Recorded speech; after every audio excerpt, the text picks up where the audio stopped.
Di dalam sebuah pekan kecil, tinggallah seorang budak perempuan bernama Rania.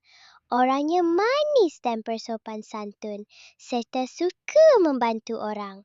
Kalau nampak orang yang dalam kesusahan, Rania akan cuba membantu.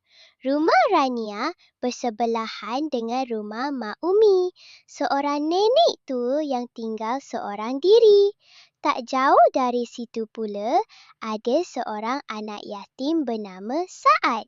Suatu petang, Rania dan ibunya sedang membakar biskut di dapur.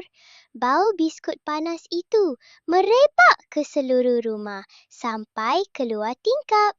Tiba-tiba, Rania teringat pada Mak Umi dan Saad. "Ibu," katanya perlahan, "boleh tak Rania kongsi biskut ni dengan Mak Umi dan Saad? Mereka mesti suka." Ibunya tersenyum lembut. "Bagus, Rania. Allah sayang orang yang suka berkongsi dan membantu." Tanpa berlengah, Rania susun biskut dalam pinggan dan berjalan kaki ke rumah Mak Umi dulu. "Assalamualaikum, Mak Umi. Rania bawa biskut ni." Mak Umi buka pintu sambil tersenyum. "Masya Allah, sedapnya bau biskut ni. Terima kasih, Rania. Baiknya kamu." Lepas tu, Rania ke rumah Saad pula.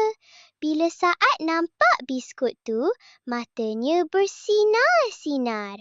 "Terima kasih, Rania. Saya suka sangat.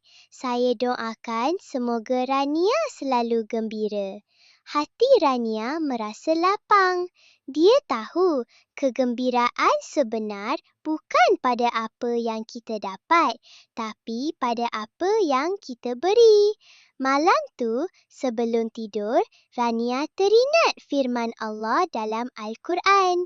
"Berbuat baiklah kepada jiran dan anak yatim, serta semua orang di sekelilingmu." Sejak hari itu, Rania bukan saja berkongsi biskut, tapi masa dan kasih sayang. Kadang-kala dia tolong Mak Umi siram bunga. Kadang-kala dia teman Saad bermain di halaman. Seluruh pekan mengenali Rania sebagai budak yang sangat baik.